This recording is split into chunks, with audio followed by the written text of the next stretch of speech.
The following content is not meant for children. Hello, and welcome back. I am Maester Aelix, and this is Shadowrun Hong Kong. We are right back where we left off here in the apartment of Neville Ma, trying to dig up his secrets, and we had just opened this security door. And, oh my.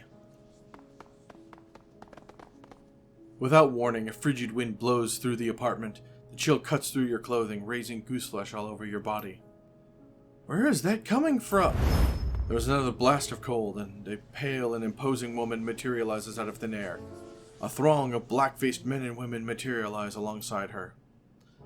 Ah, the little dog who's been sniffing around Neville Ma's affairs. Her voice imperious, arrogant. Ku Feng, I presume? She nods. Just so. My servants have been watching you since you arrived. I suspect that you are an evil man and that you are here to do harm to Neville, and so I came to stop you. I couldn't be less interested in hurting Neville, lady. I'm just here to finish a job. If that is true, then it is a shame. You have seen my face, and you know what I am. Naturally, I cannot allow you to leave, and you cannot afford to fight me here for fear of police involvement. Perhaps we can settle this in a more civilized manner? A face-off on a neutral location. Will you accept my challenge? A duel at midnight works for me. Very well, she steeples her fingers. As for the terms, if I win, you willingly submit to my influence. You become my pawn. And if you win, we'll cross that bridge when we come to it. She nods, grinning. Wait 15 minutes for the sun to go down, then come to the roof. We'll settle this like gentlemen and ladies. The sun dips below the horizon. Mist coalesces, coating the rooftop in dew. Ku Feng and her cohorts appear. Are you prepared to become my servant, dwarf? You must not resist, or I'll be forced to kill you. Should it come to that, I'll endeavor to make it swift and painless, but no promises. I'm ready when you are. This will be entertaining. Kill him! Alright. So we got 1, 2, 3, 4, 5, 6, 7? Yeah, 7 of them versus the 4 of us. Well, that's not nice.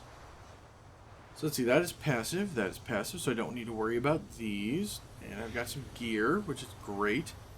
I see. They are. Over there. You know what? First, Gabet, you're in a pretty good spot. I want you to haste me. There we go. Now I can do extra stuff. I can move up to one thing closer. You know what? I'll still just chuck that grenade there. Look at that. Damage all around on a lot of lost hit points. So, that's great. Pierces up to 1 armor. May do AP damage. Let's see. Stacking bleed. Let's do that. And unfortunately, no one is within range. So, we'll hold off. The haste was kind of wasted. So we have you. You know what? You have a grenade launcher. Who do we have that's within range? Oh, look. Ku Feng. And even if you miss, you still do damage. Look at that. You brought not explosives to this gunfight. Missed. How badly, though? Not so bad that nobody got hurt. So, I'm gonna move to here, so I am a little closer for next time. Ah, Mr. Knife Guy. You and I are gonna be friends. And everyone else is just running closer. Oh, this person. I did not see that person. Oh, ow. Okay. That's a little uncomfortable, but this is why we have Magic Heal. And aim bonus for Duncan. Alright, Mr. Duncan. Let's see what you can do from here. 99, 99. This person's already heavily wounded. So let's do a nice fire round. Oh, look at that. The vampire twinkled for a tenth of a second before it burst into flames. Aimed shot. Alright. Well, I'm going to say, let's see. Each hit strips armor. So, you have your armor stripped. And then I'm going to do this, which hits both people. Lovely, lovely. Now, the grenade launcher's out of ammo, but not all your stuff. Let's see. Wounded 8. Yeah. Yeah, you two are probably going to die from bleeding, so... You know what? No, yep. What kind of things? Let's mark you. And then shoot you. Alright, Kufang, what are you going to do? Ooh, magic. That's unpleasant. And you missed, thank goodness. And you did 7 damage. That's unpleasant. And you got these gun people over there we need to deal with. But first, let's take out these two. That's so much better. Compound kick.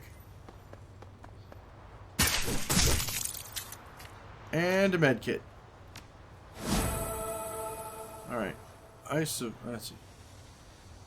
Isabel. Duncan. 64. 74. Controlled burst. Lovely. And a nice... There we go. And she's bleeding. For some reason, I don't think that vampires like bleeding. Call me nuts. You, heal your friend. There we go. So we're down to 3 enemies, which is lovely. These 2 gun guys and Kufang. Kufang about to get hand razored, which is lovely for me. Alright. Everyone, mark the target so everyone hits her better. Or not, okay. Why don't we do a nice, tight burst? Or no, first set her on fire. There we go. And then some regular shots. Look at all that damage she's taking. Ow! And look at all the damage we just took. That sucks. And these guys are moving around. Okay. Would you please reload your grenade launcher and then shoot your grenade launcher? Lovely.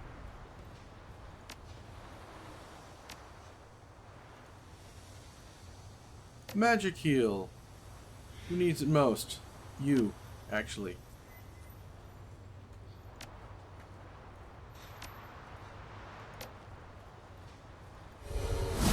There we go. If the medic goes down, then that's terrible. And Duncan, shoot better. Duncan. 56, 69, yeah. Lovely, lovely. And then I will eviscerate this guy. We'll just, no, doesn't have... we'll kick him. Awesome. So we're just down to her. So everyone can focus fire. Speaking of fire, set her on fire more. Or not, okay. Man, she is just elusive. I'm gonna get hasted. Please to haste me. Thank you.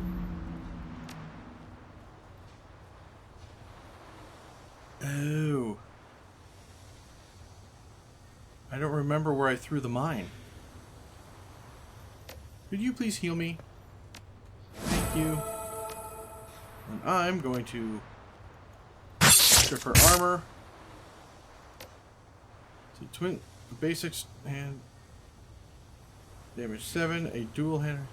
Hit adjacent targets. Don't need to do that. Lovely. Kufeng's calm and haughty demeanor dissolves as her eyes grow wild. Wait! Wait! I surrender! Don't kill me! Let's see. What's wrong? Not feeling so powerful now? Oh, shut your mouth and stand up. Spare vampire? I don't think so. Shut your mouth and stand up. Look, I didn't mean for things to go this far. I didn't even know how to fight. I was just trying to scare you into backing down. The truth is the whole Mistress of the Night thing is just an act. Before I got infected with HMHVV, I was an accountant. Look how that turned out. Yeah, I know, I blew it. I knew this duel was a bad idea the moment I agreed to it, but I couldn't back down in front of my pawns. It would have been humiliating. She looks away. Like I said, I'm just an accountant. I never went to vampire school. What I did do was get drunk on a business trip, black out, and wake up in an alley like this. And so what, you decided to embrace the whole vampire thing? Or, I don't need to hear your life story, just tell me what you hope to get out of this. Yeah. I don't know, money, power, both. Like I said, I didn't know the first thing about how to be a real vampire. I figured that if I was smart about it, I could maybe build my own little thing here. Like a business, become a vampire queen of Repulse Bay. Hate to break it to you, that's not likely to happen. Wait, so the whole thing has just been you improvising? Pretty much, yeah. I don't know what the hell I'm just doing. I'm just doing my best. She looks away in shame. Look, if I'm ever found out, I'd be killed for bounty money. I was either this or get gunned down by a vampire hunter. How did you manage to survive? I've just been hiding in Kowloon. I was hoping to just disappear. As far as my friends and family know, I'm missing, maybe dead. Her chest hitches. She looks miserable. I think it's for the best. I mean, how could I explain what I've become? Can you imagine how ashamed my family would be if they find out I've become this monster? It's better that they think I'm dead. So, can we call a truce or something? I scratch your back, you let me live? She clasps her hands, pleading. What do you say? I think we can work something out, conditionally. Yes, anything, just tell me what you need. First off, I want some answers. I'll tell you whatever you want to know. Ask me any questions and I'll answer. No lying, I promise. How are you and Neville Ma connected? It happened to be the same hospital as he was in, trolling for a meal. I didn't like to drink blood from unwilling people, so I got out of the hospital at night, looking for people who won't mind if I take a sip. People in comas, patients with terminal illnesses, that kind of thing. It makes me feel better about what I have to do. So I wandered into this room and I recognized Neville Ma. I'd seen him in the news, seen photos of an accident. He was really bad shape, a lot of broken bones, internal injuries, but somehow he was still conscious. So you offered to help. Well, I knew that if I gave uninfected people my blood, they'd heal like I did, just not as fast. I figured that out early by mistake, but it came in handy from time to time. So when I saw that Neville was conscious, I decided to make my grand appearance, materialized in the room and told him I'd make him a trade. I'd fix him up good as new. He'd owe me some favors for it. I wasn't specific how many favors or what kind. He agreed. Actually, he leapt at the chance to become my pawn. I guess that when you're all broken up like that, you do just anything to get better. The deal was done and we got along. I think he's charming, he thinks I'm funny. He doesn't care that I'm a vampire. He told me that he gives me nice things because he likes me, not because he owes me his life. It's all very sweet. Alright. Is there a cure? I wish, but no. The only cure is being tossed in a bonfire or having your head cut off. And almost every nation in the world will pay a bounty on my head for a vampire. It's not like I had much of a choice, you know. Be a pretty raw deal for me either way. I've decided what's going to happen. Alright. Let's see. You're going to get Neville Ma to fire Penelope Wong. Go into hiding. Don't contact Neville again or I'll come after you. I'm going to help you live up to your potential, and I'm going to help you. You are? We are? Me and Duncan, we grew up on the streets. We can teach you much about how to be we can't teach you much about how to be a monster. We can at least tell you what not to do. I know how to adjust to a violent new life. I've been living that reality since I arrived in Hong Kong. I can help you. Yeah, adjust to a violent new life. Okay, but why would you want to? I don't understand. Because in Hong Kong, connections are power, and I want a vampire queen, and I want the vampire queen of Repulse Bay to owe me a favor. Because I've decided that I like you, and I can think of worse friends at my side. Oh, no reason. I just like the idea of a vampire accountant just tickles me. No, vampire queen of Repulse Bay owe me a favor. A brilliant smile breaks out across her face. Well, in that case, I accept. Gratefully. What about Dr. Shenyang? What are you supposed to tell him? He wants Penelope Wong. What do you say, Kufeng? Think you can get Neville to let her go? In a heartbeat. Neville can't say no to me. He'll do it, no question. Excellent. Let me be the first of many favors that you pay me. She bows, smiling. Then it is settled then. May this beginning of a long and fruitful relationship. Nice. Well, then let's go back to Dr. Shenyang and get paid. We're gonna do the mezzanine floor. And then away we go. And Neville never knew we were here. Lovely. Hioi. The clink of glasses and the sound of Neville Ma's party fades into the distance as you leave Repulse Bay.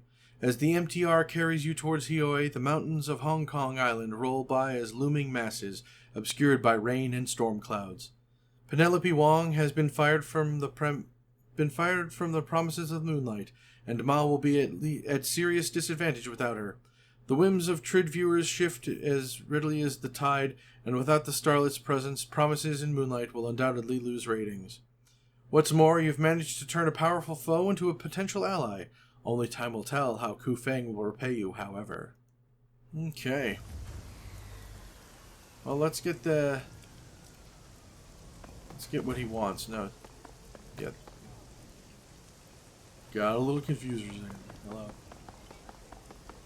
There we go. Let's get paid, get some rest, and then do our next job. Sounds like a plan.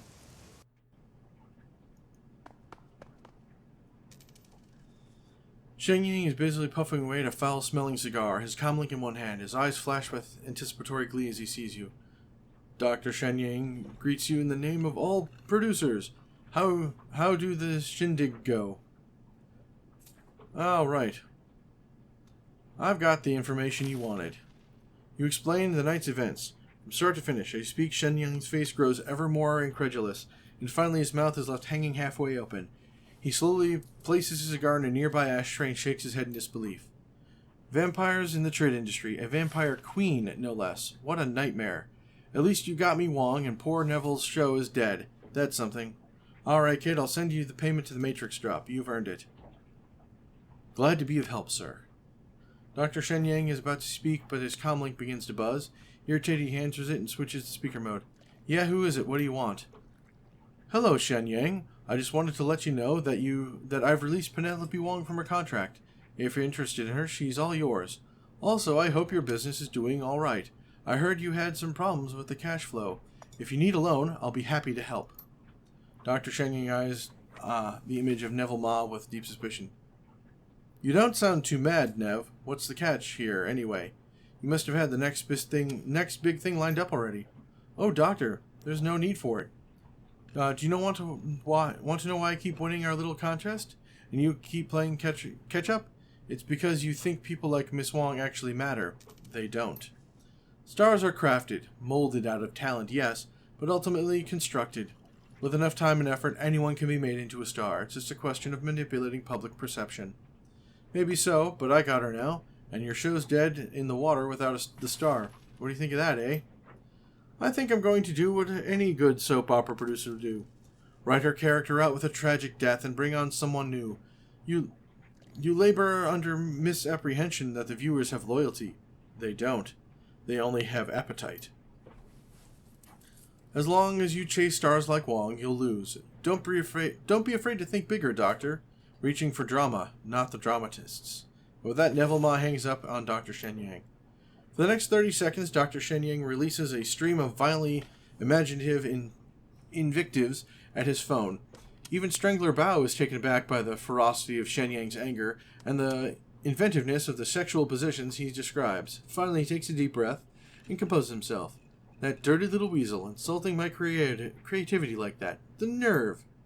Go on, kid, we're done here.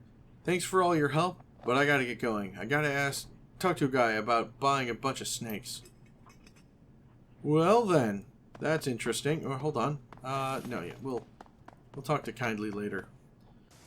But for now, we're gonna go take a rest, and with that being said, here's where I'll say thank you all for joining me. I really hope you're enjoying this series as much as I'm enjoying making it for all of you.